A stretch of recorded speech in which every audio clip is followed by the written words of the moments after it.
Hi, this is JT, Try and Keep Up podcast. We have another guest here, and we have the one and only Dustin Lee. How you doing, sir? I'm doing good. All right, so let's touch base on the most important thing to Dustin Lee. How's the girls? That's the most important thing. They're good. It's Tamara's birthday today. Oh, my I don't goodness. know when everybody's going to hear this. Okay, it's April 23rd is today. Yeah, So. it's my wife's birthday. She was at work all day and had a rough geez. day. Adulting, right? You got to work on your birthday. Oh, but man. everybody's good. Harper's good. Maggie, she's good. So Growing like a weed. I think Man, you yeah. give that dog steroids. Man. yeah, I know. I wish she was here. Like I was going to bring her, and then Harper said, "Well, if I can't come, Maggie can't come."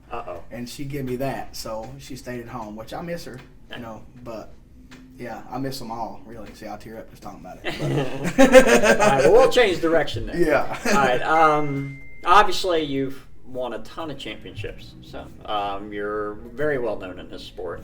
You got your business, Hard Times, so which is sponsoring the Gamblers race that's going on. We're still in Maryland. I'm doing a lot of these recordings in Maryland. So Maryland, first XDA. Dustin stepping up, taking care of the sport. But let's back it up. Where'd you start? When did you start drag racing? Well, my dad locally was like the man at home. Like he won all the time.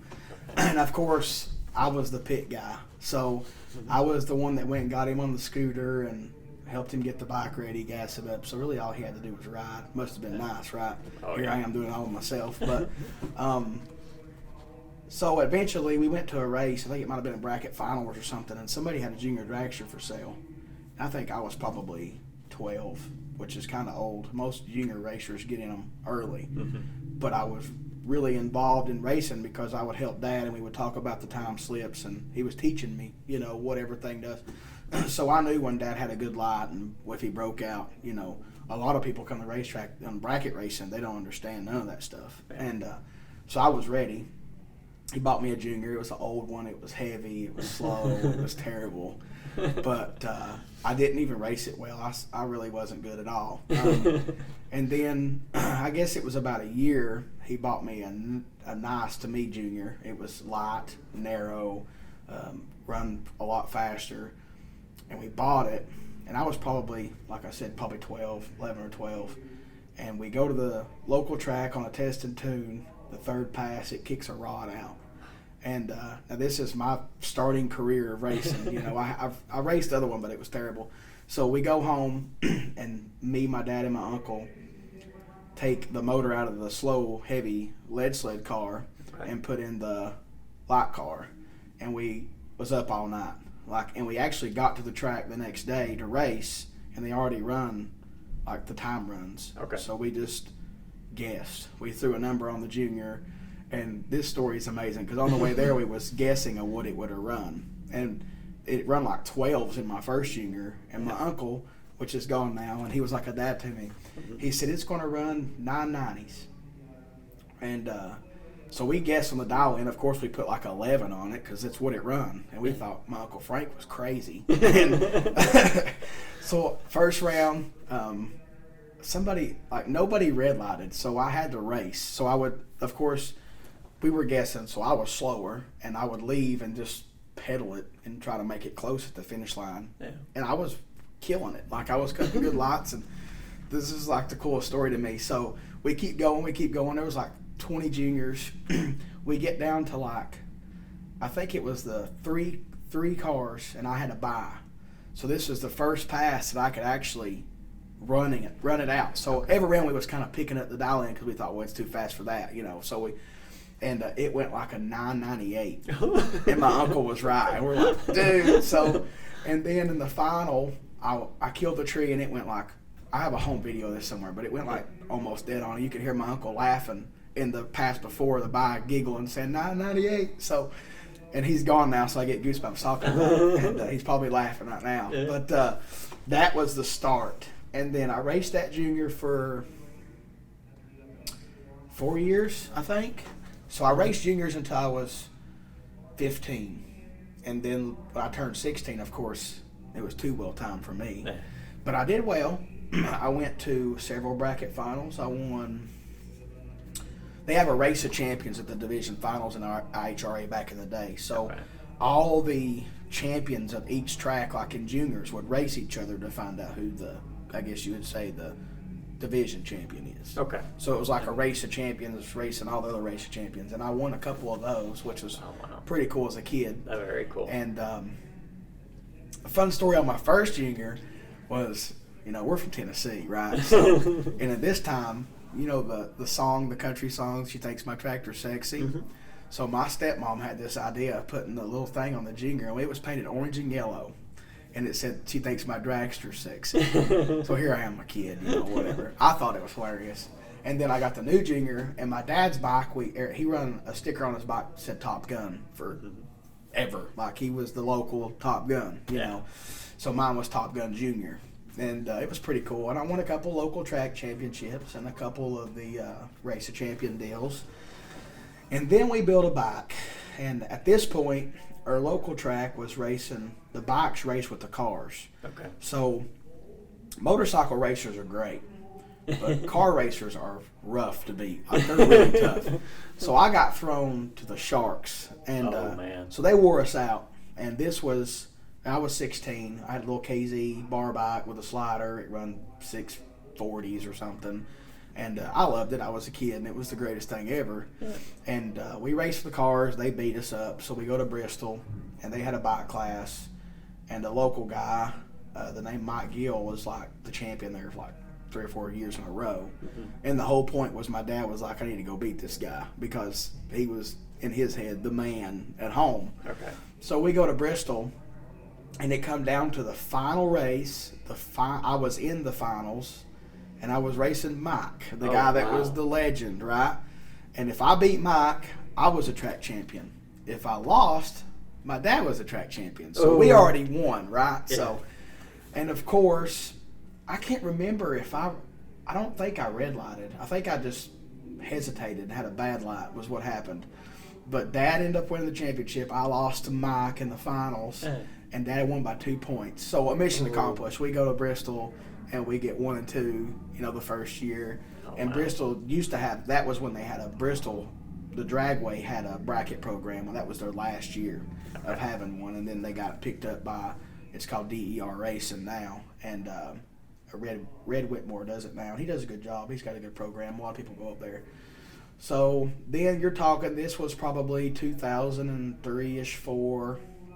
I'm just a broke kid, so my dad would go out of town racing, and when I was a kid, he would pay for my entry in my one class.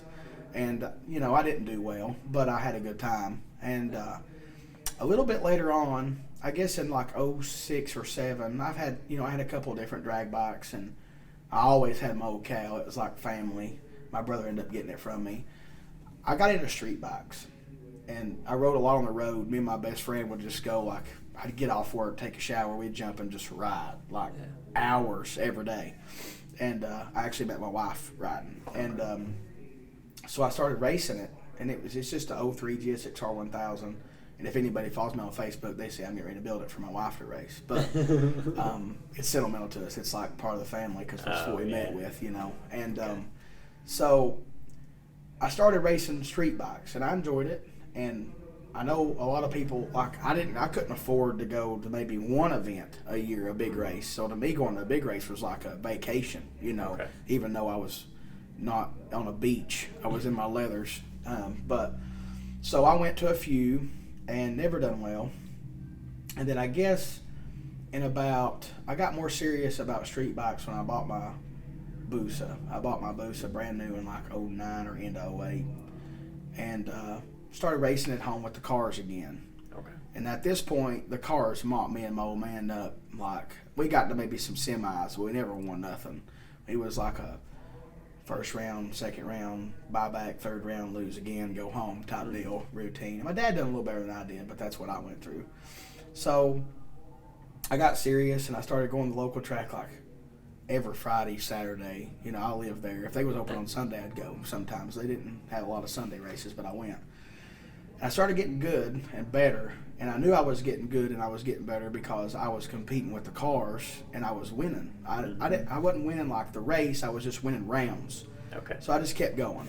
I kept working at it, And I went, I think it was like 2013 or 14. Still had an OEM clutch in my bike, and I would replace the clutch after every race because I was warping steels. I didn't have the knowledge I have now. If I knew then what I knew now, it would have been way better. I wouldn't have wore out so many parts. But, so, I think I went to like 11 finals in a row. Wow. Yeah, and I think I won like 8 of them. So it was pretty cool. Like, I was getting there. So then, I know you know Jerry Turner. Mm-hmm. So Jerry, quick story about Jerry. Probably be a 2-part podcast. Yeah, but, that's good. Keep going. So, quick story about Jerry is Jerry and me are not related. But when I was a baby, Jerry used to date my aunt. So he's my Uncle Jerry. Oh, wow. Even though they didn't get married or what, he's my Uncle Jerry. So Jerry's cool. like, he kind of took me under his wing, and he was going to some races, like mostly Rockingham or anything close, bike events. Mm-hmm. And he was like, I'm going. Just come with me and just pay your entries. Yeah. So, of course, Uncle Jerry, I'm going to do that. I can afford that. Yeah. So we started going to some events. And meanwhile, between all these, at home, I'm racing with the cars, just trying to get better and work better and do better and try to improve myself. And I think in 14, I was getting to be where, I think it was the end of 13, I won my first national event. And I think it was end of 13 at Rockingham. I was actually on Jerry's bike. Mine broke. I had put at this time, everybody was buying, as they call them, hand sliders, engine-driven lockup. Yeah. So I put one in my bike, and man, I struggled. Like, I would end up going to the track testing with it, and I would just ride it like a hand clutch because it just wasn't working. And I couldn't get used to it. I was so used to riding it my own way. So my bike broke, and then I jumped on Jerry's 14, which I'd never rode before, and somehow I won on his bike.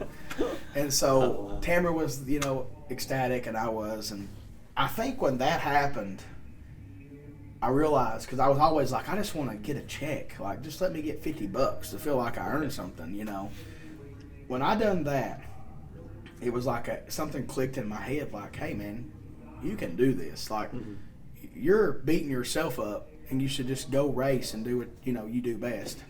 And before you know it, so, of course, my daughter was born in 14, so I didn't run a full season. Yeah. But when she was born, I knew it was going to be tough to go after my first championship in 15.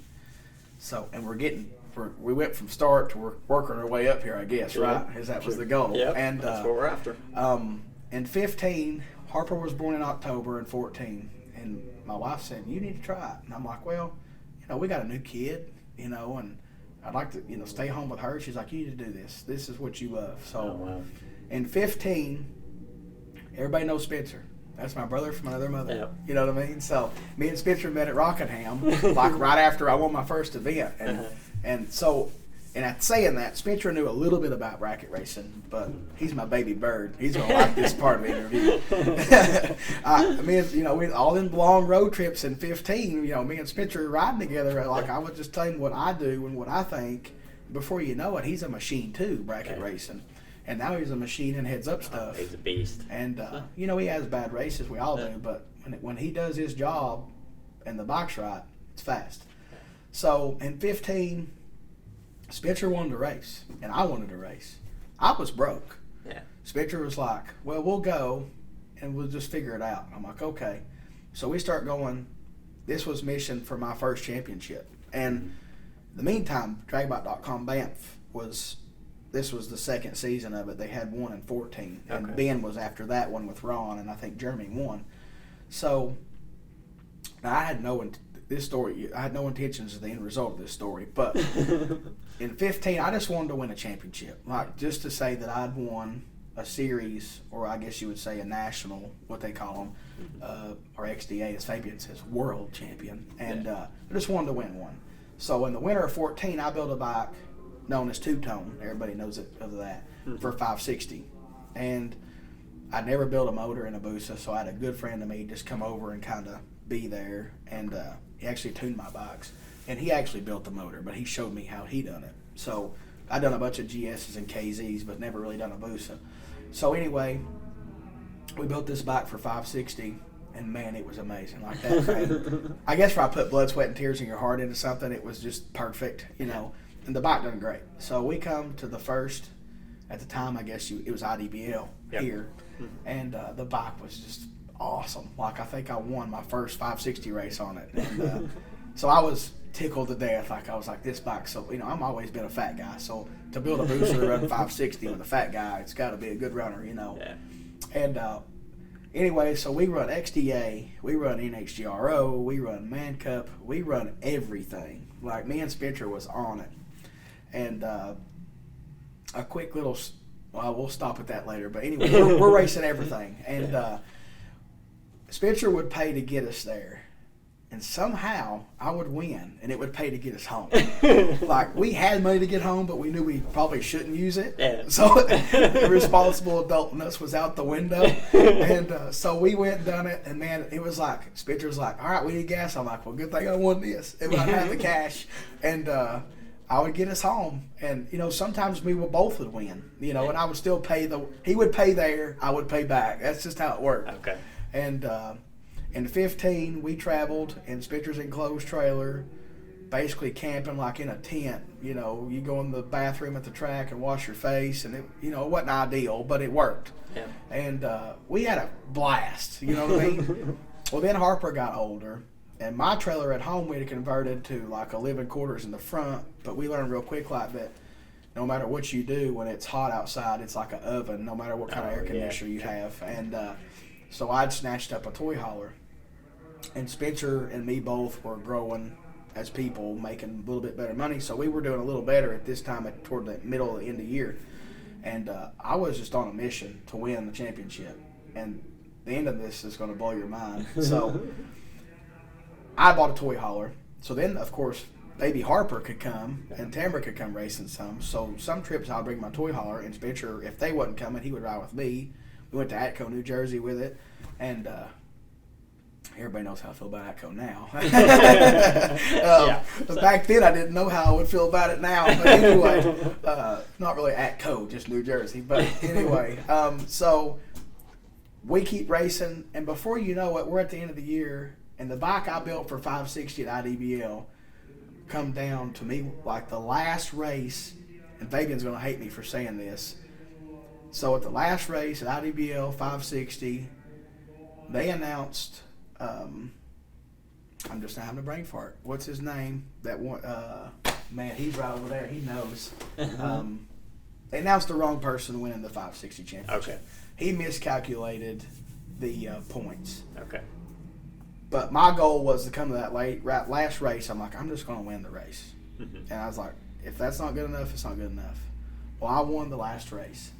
Well, then I get home, and I just look at the points. I'm like, man, something don't add up. So I messaged Fabian, and it was wrong. He made a mistake, and he was devastated because Fabian wants to be like positive for the sport, and he is. So it was an honest mistake. It's numbers, you know. When he's trying to work and figure points up, it just was bad. Yeah.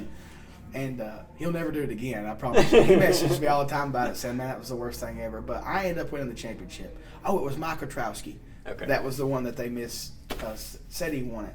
Well, of course, Jason Miller, the guy he is, he gives Mike free entries the next year, and me, because Mike thought he won, and then I didn't win. So Jason done that great deal. So at the end of the year, and I could be wrong on this, my first year chasing a championship, I ended up winning like 5 or 6. My first try. And I won Banff. And I won Banff with like 10 more points to the winner the prior year.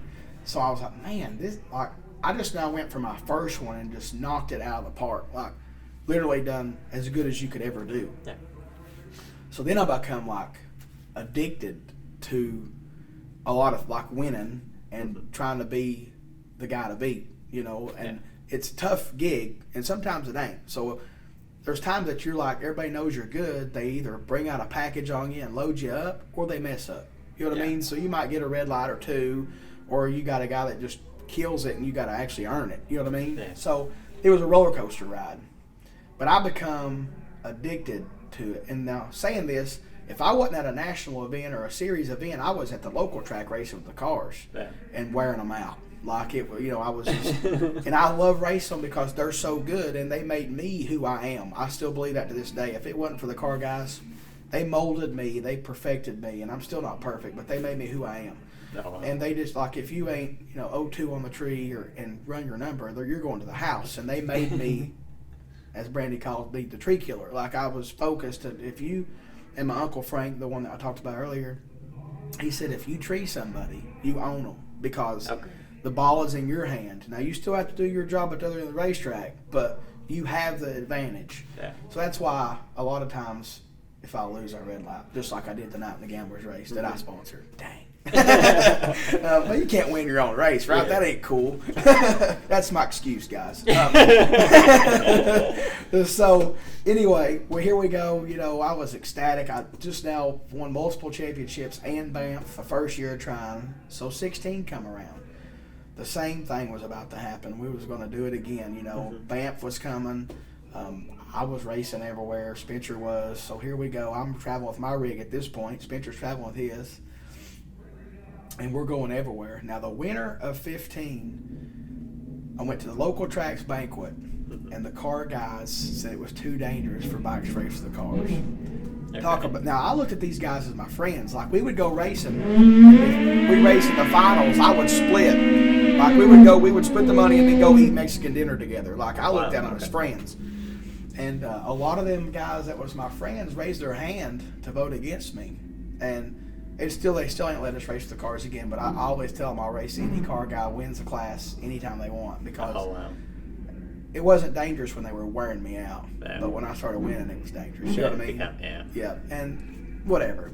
I went to a track in London, Kentucky that raced the cars there, and then guys were open arms. They wanted me to join points. They wanted me to come back. Wow. And I've been there 5 times. I won 3 of them, and one of them was a rain out. So I've got a good record there, but they're real racers, as I call it. They're not afraid of good competition. It makes them better. We work together to be a good team, and so we go into 16 and we're racing. I don't know how loud that is in here, but we go into 16 and we're racing. I can't remember if in 16 if it was the me and Ben Knight battle for Banff or if it was John Markham or who it was, but there was one year that it was me and Ben battling for Banff, and then another year it was me and John Markham battling for Banff. The first year was me and Donnie Huffman, I think, and maybe Ben. Ben was always involved, but it became to where I was addicted to Banff. Like I wanted to win it every year. Yeah. And then now, we're talking. We go flash through 16. I won it, and won a lot of races. I can't remember how many championships that exact year. I know I have 32 total, but I can't remember. I could probably go on my Facebook and look it up. But so we flashed through 15 and we're through 16. I won Banff, won several championships between the 3 series, and then we're in 17. So 17 was a really rough year for me, and we're back to New Jersey, and I was consumed by racing out of town and just chasing everything. Like I was just, I guess you would say it, an addict. You know what I mean? This is going to be a really good podcast because a lot of people don't know all this. I'm going to put it all out here. Okay. And so we're racing for Banff, and this was me and Ben battling in 17. And, Ben's my boy, and I think sometimes I was so competitive that I hurt his feelings, and sometimes he was so competitive he hurt my feelings. Yeah. And it made tension between us because you're racing for number 1, and we both can't be it. Even though we're supposed to be a team, it wasn't working out that way. Yeah. And also, there was some other friendships that got hurt in 17, and few know which one I'm talking about. Yes. Yeah. And still hate that, but either way, so we're racing for everything. Like I was all in and chasing it. I wanted to do 3 in a row, and every year I was having more points total at the end of the year, and I would just set a goal for myself. So I really wasn't racing the other guy. They were in my way, but I was trying to beat my prior year of total Banff points every year. That's all I wanted. And so we're racing, and it's tight, and me and Ben's racing for it. I think I usually kept like a very small lead, and I wanted a big lead so I could relax, you know what I mean, and or not have the pressure, which I raced really good under pressure, but it was just I just wanted to do better all the time. That's all I wanted. So I had this bright idea to go to New York at a Bikes in the Valley race that Ben always goes to that I never went to. And he's getting points up there every time he goes, wearing them out. And I'm like, man, I need to go up there, you know. And Ben actually offered me to ride with him to this race. I was like, no, I ain't coming. But I was. I just wanted to surprise everybody. You know, what fun is just showing up? I want to pop up and be like, what are you doing here, you know? You're not the only racer that does that. Yeah, so. it's just fun. It's what we do, okay? So I went up there, and man, the tree, you could about breathe on the tree. It was so close. And I just couldn't get a grip on it like I hadn't raced there before. And I was just easy to red light, and I raced terrible. I went a few rounds, and I was going home. So Ben then wanted me to stay and cook out and eat. And I'm like, no, I'm in New York. I want to go to Tennessee, home to my daughter, and get back to the house. And I think this was a God lesson. I think the man above was trying to show me what was important at this time. Probably get teared up hearing this. So on the way home, and a lot of people know my story, I got pulled over. I'm a dumb old hillbilly. I had my concealed carry. I had a gun with me, traveling with all my stuff. You know, anybody that carries a weapon, they do not want to use. I never want to use my gun on anybody. Like, it was just there for my protection. Like if somebody was trying to rob me or hurt me or whatever, it was the last straw that you could pull to save yourself. And I'm eating a sandwich cruising down the road and got pulled over for speeding. Long story short, of course, I had my gun. The cop asked. I told him I wasn't a liar. I was honest, like you should always be with a police officer. And I was in jail for a week in New Jersey. This is going to be a really good podcast. And so you lay in a jail for a week, and you think about your decisions in life. And the only thing I could think about, and you know the answer to this, is my wife and my little girl. Yeah. So this was my eye-opener of showing me that racing wasn't what I should be worried about. Well, I mean, it's okay to have a hobby, but it consumed me. Like, I was in the garage every night working. And it's okay to be a hard worker and put the work in, but you can't race all of them. So I finished out this year, and it was rough. I mean, I was like back and forth to New Jersey for court dates, and man, it was just a mess. And you drive up there and they're like, oh, we're canceling it. I'm like, I drove all the way to New Jersey, and then couldn't you have told me that before? You know, like it would have saved me $500 at least, and not counting I would get a motel because you don't want to sleep in your truck in New Jersey.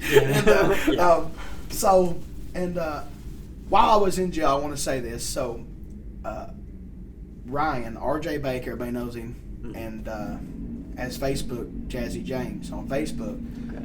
They helped my wife get my truck off the side of the road and get it to Jay's house safely. Wow. So, and if anybody knows, you know, RJ is my competition, I guess you'd say, in the business world, as he runs One Stop Speed that he bought from Mike Belo. Okay. But we are friends, even though what everybody tries to think. And I'll never forget what they done for me while I was in jail. They got my truck and my bike and all that stuff and took it to Jay's house through my wife calling and giving the officer permission to let them take it and have it safe. So I just wanted to put that in there because that's something that I'll never forget, even though we all talk trash to each other, but we're friends. And that's what friends do, right? Yeah. And good friends do anyway. You don't talk trash to strangers because they don't know how to take that. But anyway, so I continued out my year. And at this point, all I really cared about was my wife and kid, but I still wanted to finish what I started. And that was mine and Tamara's both decision. We talked about it. A little story about why I was in jail. My wife and my anniversary, I was in jail. Oh, jeez. And luckily, I was like in a meeting, some kind of virtual court thing one day, and I looked at the dude. I was like, "Hey man, you did me a favor." I said, "Could you call my wife and tell her happy anniversary for me?" He said, "Well, yeah." He called her right up, picked the phone up, called her, and Tamara was crying. I heard her, and I was just want to let her know. So this is the touchy part. So I'm trying to get home. My daughter's birthday party is planned like the next weekend. Oh my goodness. So I get out the day before and I make the birthday party, and it felt like I was like a free man. You know, you're in jail that long, and I don't know how many people have been in jail before, but I've never been in jail that long, and I don't want to be in there no long again anyway. But so I seen life differently, and you think about your decisions when you got all that extra time. And I did lose weight while I was in there. If anybody wants to know that. I get out, right? And so everybody knows I'm involved in social media, and I try to, I talk to customers, help people, give my input. Sometimes it's not wanted, but they still get it. Yeah. And so I get my phone that's been turned off for 7 days, and that thing was playing some music. It was dinging. I go to the group chats with friends, and they're like, I bet he's losing a lot of weight. I'm like, that's the first thing I said was I lost like 10 pounds, And I eat well. It was just stress weight, you know what I mean? And but we go and do all that, and I get home for a birthday party, and that was the only thing, like, Cameron Harper's all I wanted. When I got home, it was like just big hugs, and I couldn't even sleep. I was so happy to be home. I did sleep really good, though, when I did go to sleep. So, all right, so we finish out the year. I managed to seal up the Banff deal, and I done well. And so courts wasn't done yet in Jersey in the end of 17. We're still going back and forth to court and driving up there and postponing. And at the end of the day, they threw the book at me. And so I'm still working on getting my name right. But so in 2018, I was like, I can't race like this no more. I can't race this hard anymore. Like I learned what was important, which is my wife and kid, not racing every race that's open, not unless they could come, for sure, So 15, 16, 17, I won Banff. Every year I had more points than the year before. I was very happy with how I'd done racing. But I wasn't happy with my life choices. I mean, I done great. I made a great name for myself, but I did not put family first, but I put racing right beside it, and it just wasn't the right choice. Okay. So in 18, I'm like, I'm not doing it. I'm not racing all these races. So I picked 2 series. And, of course, it was, I don't know what 18, if it was XDA or IDBO. It might have been IDBO. IDBO. It should have been 18. Yeah. So I raced up here at Maryland and stuff, and then I raced in HGRO, and I dropped Band Cup. And I was like, I just got to breathe some. I got to have time home, And I did. And there was Banff that year. I think Jeremy won.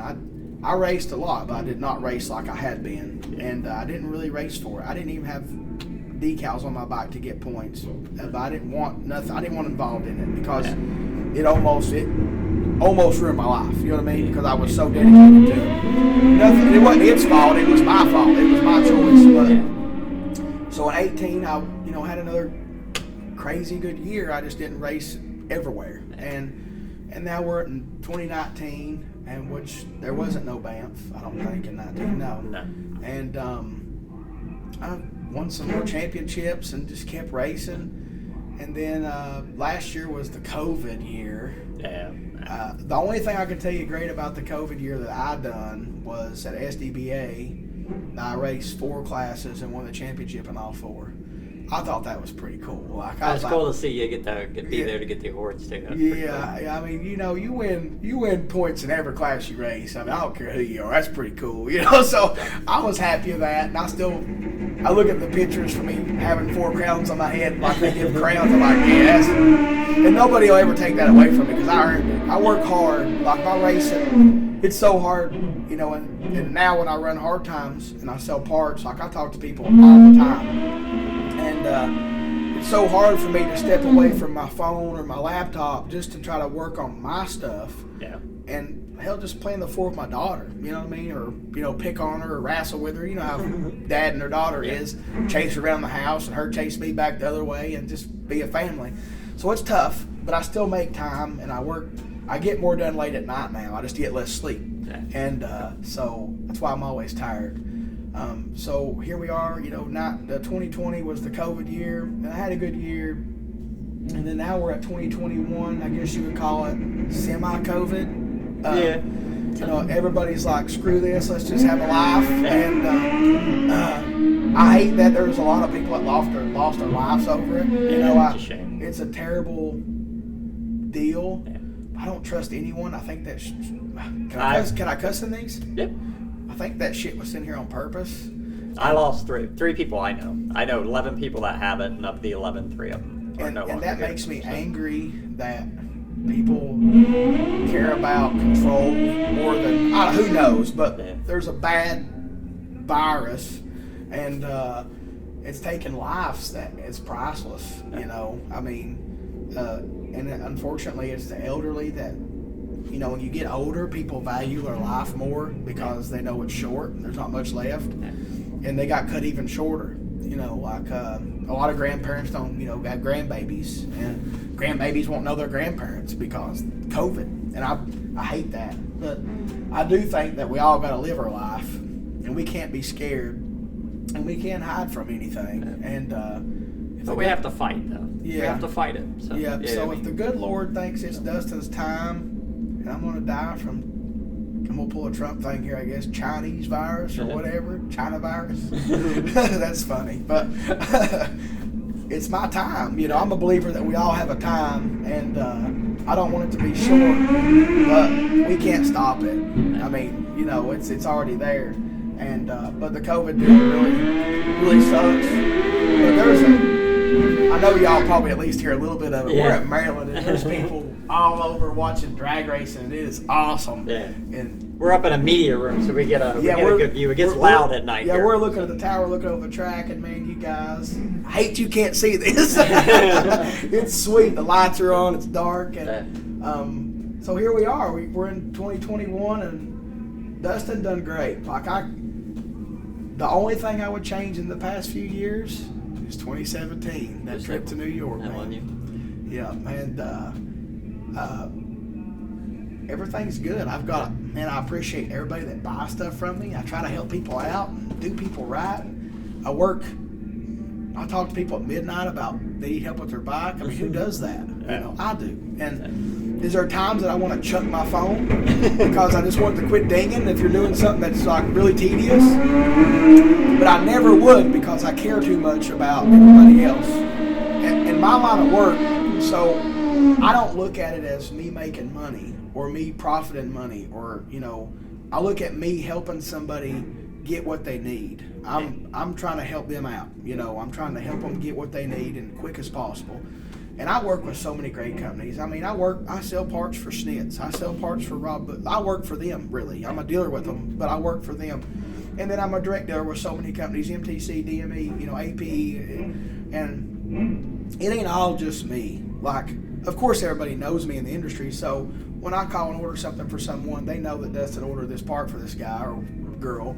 And I don't think that I'm better at emailing an order over than anybody else, but I just push and try to get everybody what they need, you know. And COVID has really put a hindering on the availability of parts. Oh yeah, everybody's struggling with that. Even stuff you would buy off eBay for your house is hard to get. You know what I mean? Or a phone case from China, thanks China. And but it's everybody got stimulated with money, and the drag racers is like, I'm buying this part I've wanted for a couple of years, you know, and I appreciate that. Every guy that said, hey, I got my stimulus, I want to buy some parts, man, y'all rock. So I'm glad I could have saved you some money, and your stimulus went longer than it would have went anywhere else, right? So I've done my job. I try to do everybody fair. I'm just a happy person. I want everybody to do well. Everybody needs to get their piece of the pie, and just I want to help people, and if they need help, I'll help them. I try not to, like, it's tricky. Like a guy says, hey, Dustin, I want a Gen 2 clutch. What kind of 60 foots do you think I'll have? And there's so many variables in tuning the clutch, and this is just some knowledge for everybody listening. I mean, you could have a great clutch tune, but the fuel map be bad, or the chassis setup, or the rider just don't ride, the right way. I don't try to promise something I can't keep. So if I say, hey, I think it might have this kind of 60 foot, that's my conservative guess. I hope it's better, but I don't want to let them down. So if I tell them slower and it goes faster, we're all happy. Yeah. But it's probably where I thought it would be, but I didn't want to say that and then, not be able to hold my end up of the deal, I guess you'd say. And it's a challenge, and I love it. And I learned a lot, prior in this deal, I said that I was struggling with my own clutch at one time, but I worked with it a lot and I learned a lot. And the clutch is just like horsepower or gear, and you got to figure it out which one it wants, But I don't know. I think that's about all my racing, where it started at, and now we're back at 21. So well, that's what I'm after. That's what we want to hear. Like I said, there ain't a whole lot of me asking questions. It's more to get no Dustin. I just now spilled the beans. We got a bio out of Dustin. I do want to say one more thing about 2018. So a lot of people didn't know this. I don't know if it's smart saying this or not, but I was on probation thanks to New Jersey in 2018. Yeah.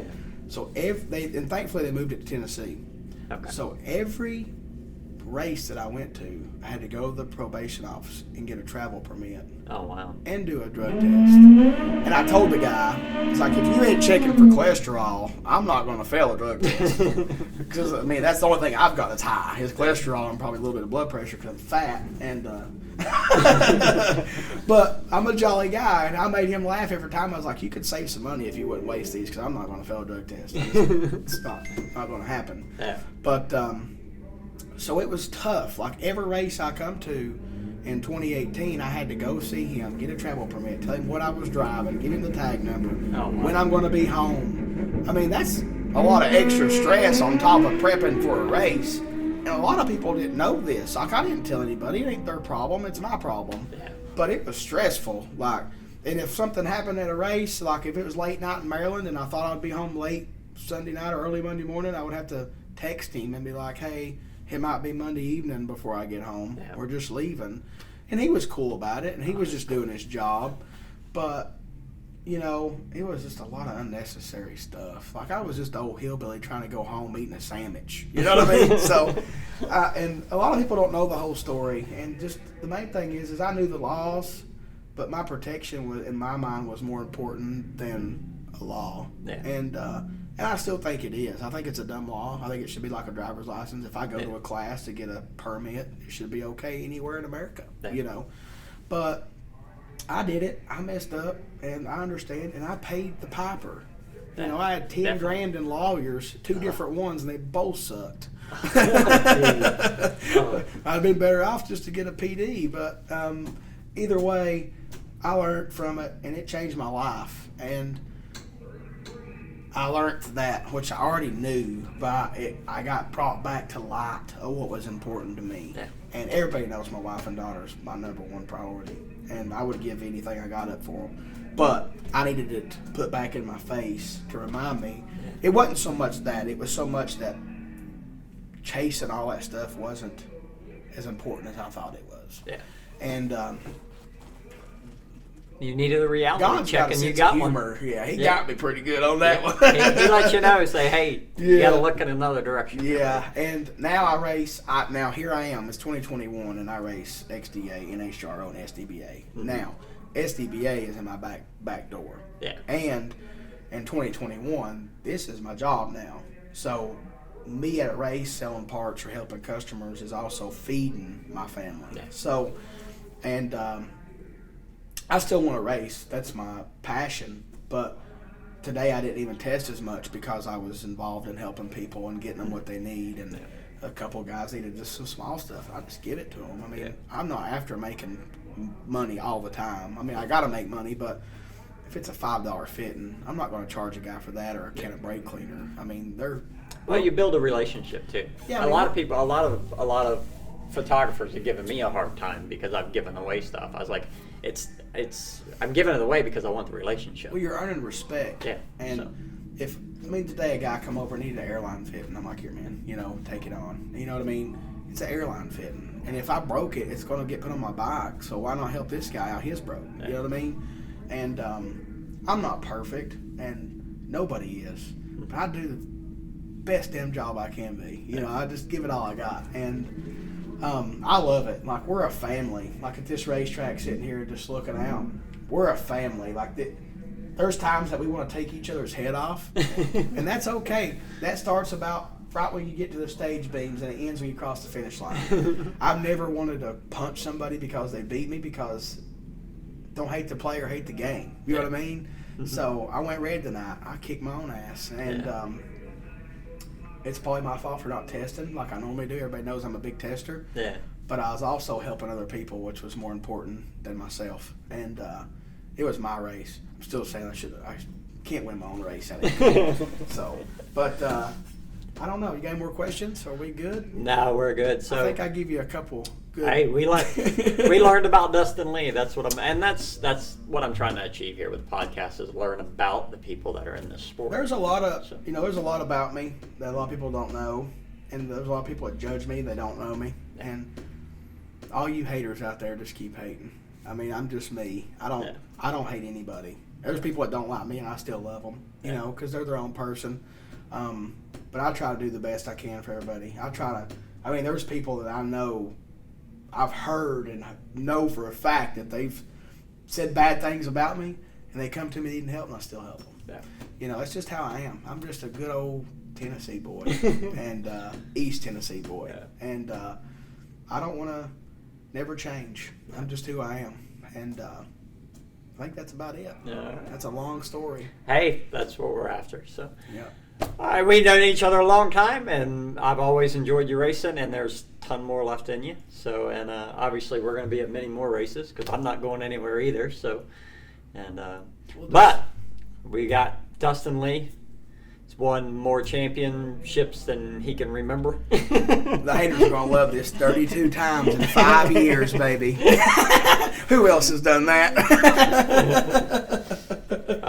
There's some people waiting on him. I'm sure his phone's going to blow up. It's dinging, vibrating in my pocket right now. This is the first XDA race of the season. I'm sure we're going to talk again before the season's out. So appreciate you coming up here and sharing so much with us.